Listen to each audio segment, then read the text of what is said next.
Hello and welcome to a CBK gaming video. Join us as we discuss and review Bloodborne by CMON Games.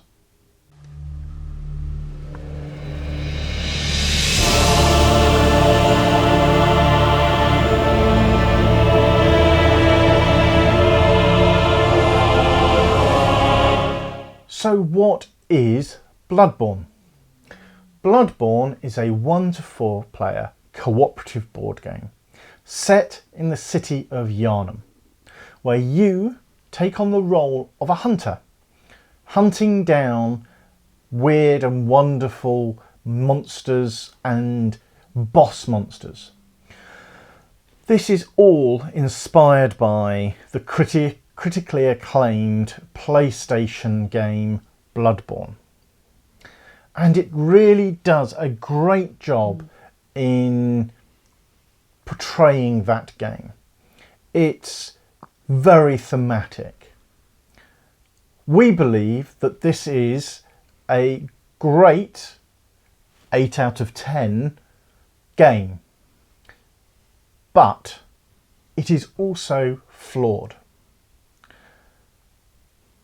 We will discuss those flaws and if they will change your mind about buying this game, what those flaws are, why we think this is a great game, and if this game belongs in your collection.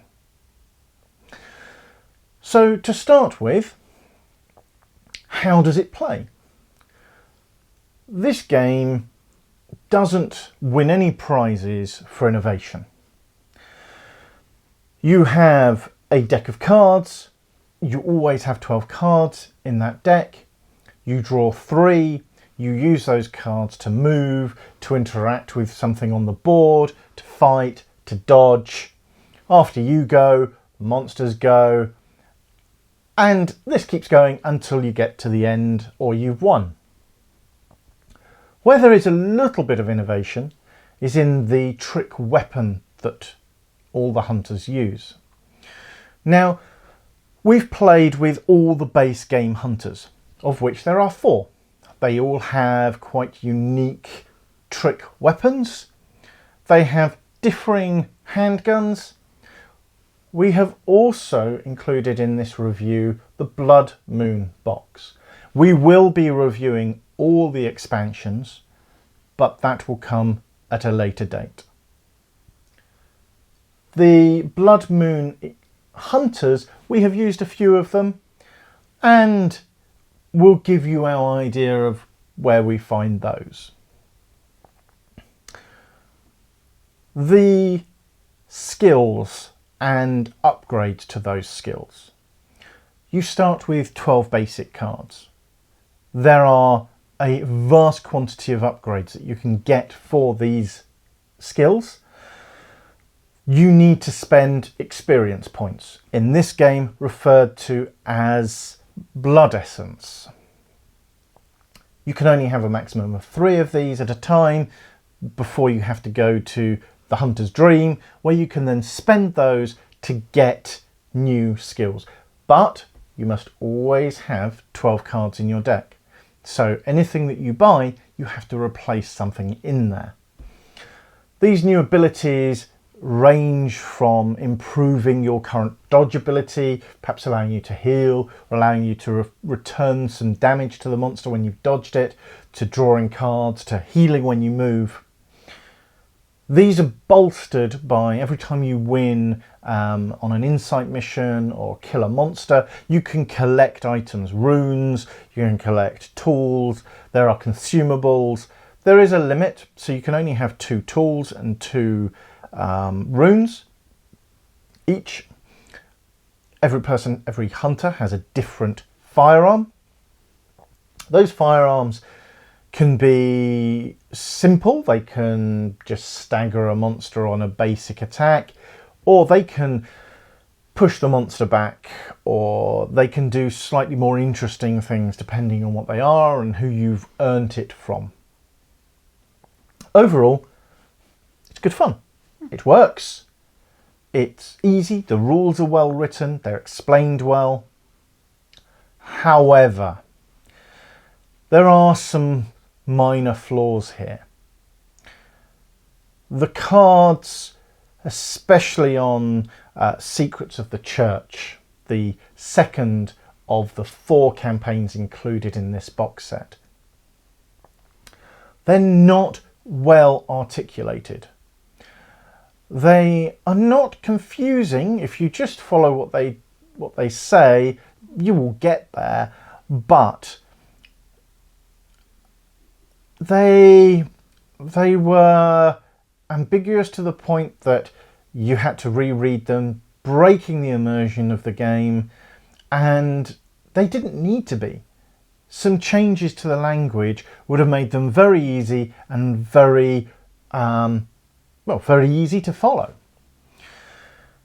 These are around the insights, particularly how card 20 is shown. We're not going to add any spoilers. I'm sure you're going to find this yourself. Card 20 is referenced a number of occasions through the second chapter of the Secrets of the Church. It could have just been worded a little bit better. But, as I said, a very minor flaw.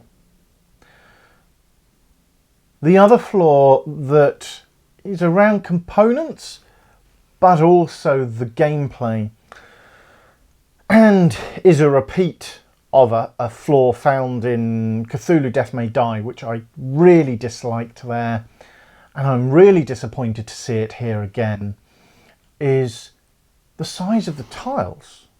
These tiles are really nicely printed.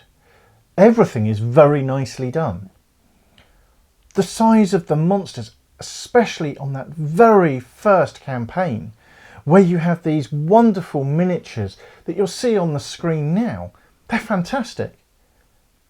Then if you have a number of them in one space on a tile, you can't fit them all on. It looks ridiculous. This game does not take a large amount of your table.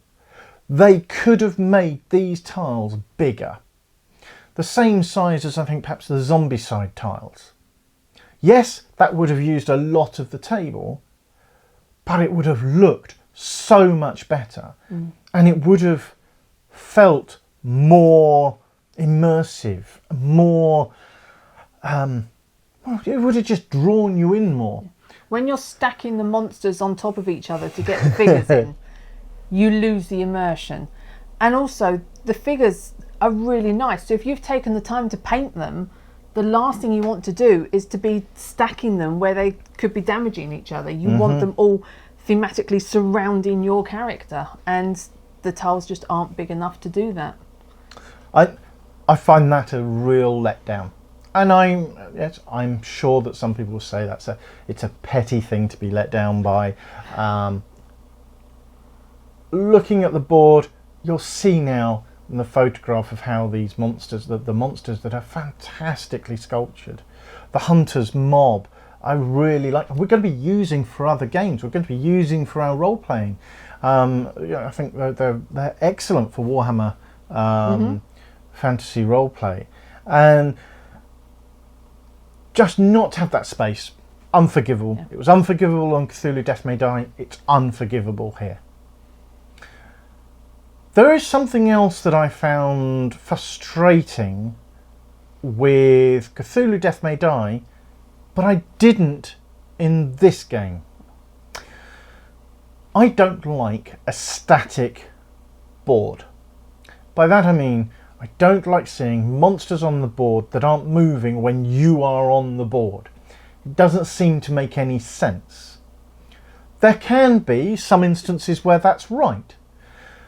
But using Lord of the Rings Journeys in Middle-earth as an example, everything on the board moves if you can see it. Unless otherwise stated. There are some times where they don't, but you understand why. Cthulhu Death May Die, monsters didn't move unless you moved through their space or you were told to move them. And that resulted in a very static, very boring board. And it didn't run with the story No. when it was all in one building. Yes. You'd expect them to move. Yeah. Here it didn't add to the urgency Yeah. of this is the end times. In this game, monsters will move if they are on your square or a nearby square. But any further they won't. But that's thematic. You got the visualization of that thick fog. They can't necessarily see you. They're lurking down the end of an alleyway. Fantastic word. It really does and it makes it feel thematic. So I might be being hypocritical here because I've called out Cthulhu Death May Die, the Pirate Republic as two examples of game where it's a boring board. It's just not interesting.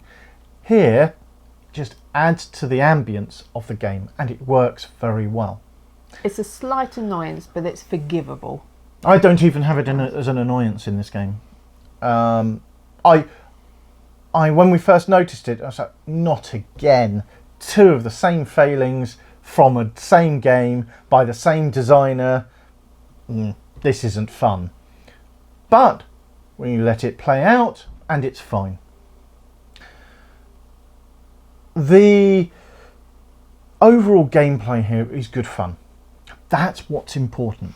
The mechanics work. They're clean and tidy. Nothing, as we say, too innovative about it, but it works. It's thematic to Bloodborne.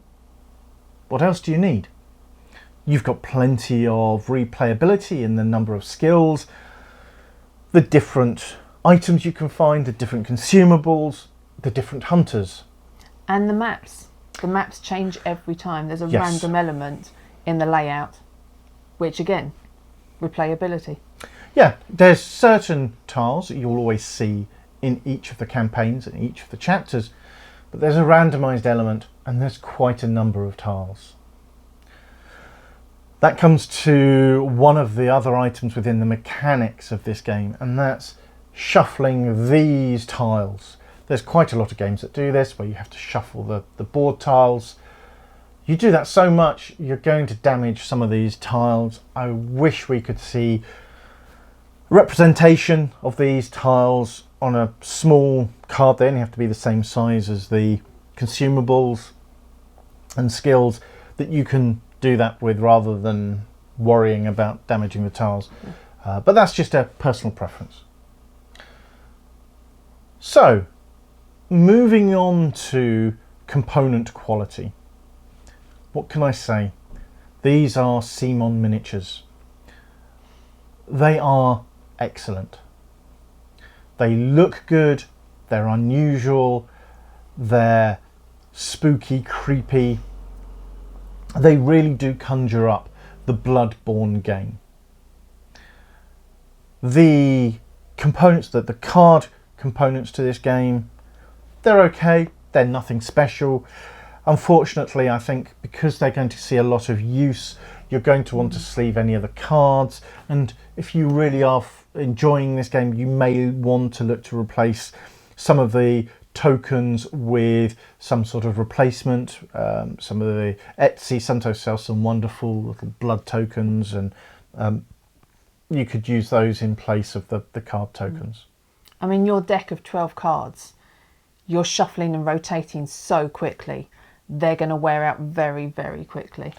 The card for the dashboard and the main card for the game, poor quality again, but it's the usual CMON quality. It would have been nice to see a thicker card, or that sort of 3D card that you see in some of the higher quality board games. They made a fortune with these. They could easily have upped the quality here. So I do feel that CMON just give you the lowest quality that they can get away with. That's just personal opinion. When you look at things like Zewa or Tainted Grail and the quality of the product you get there, but you do pay a premium for it. It's not to say Bloodborne isn't a premium game. It's certainly a costly game. But if you were to compare that cost to Tainted Grail, I think. Yeah. So, let's have a look at the replayability of this game. Well, we've already touched upon that. There is a lot of random elements here. There are a lot of cards that allow your skill tree to be different each time. There's quite a number of monsters, but then you add to that all the little expansions. We'll review those expansions to see how well they add to the game.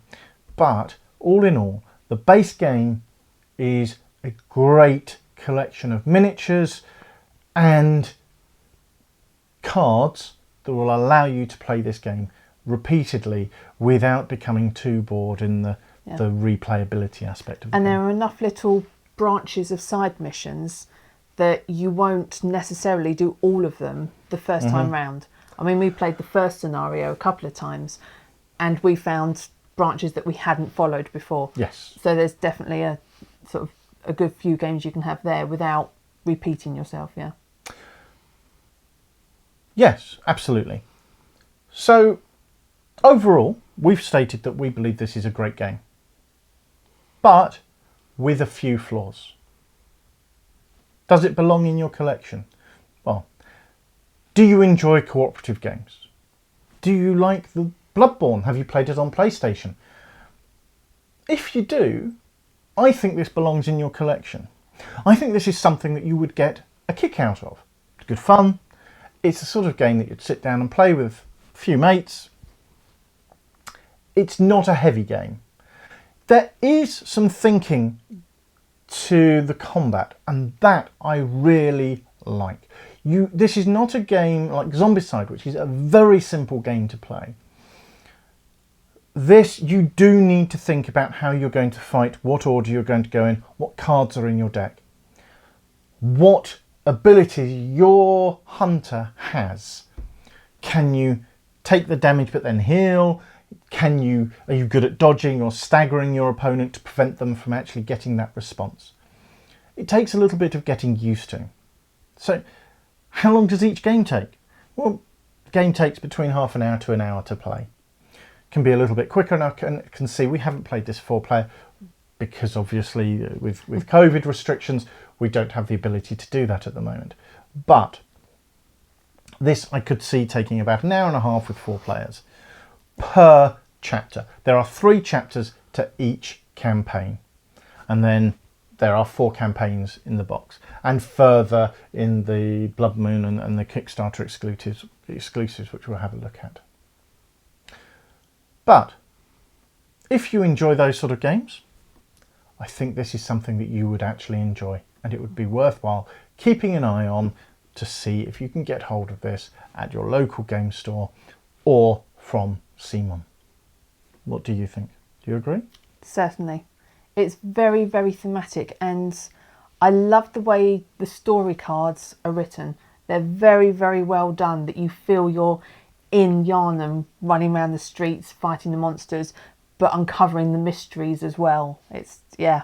Yes. Yeah.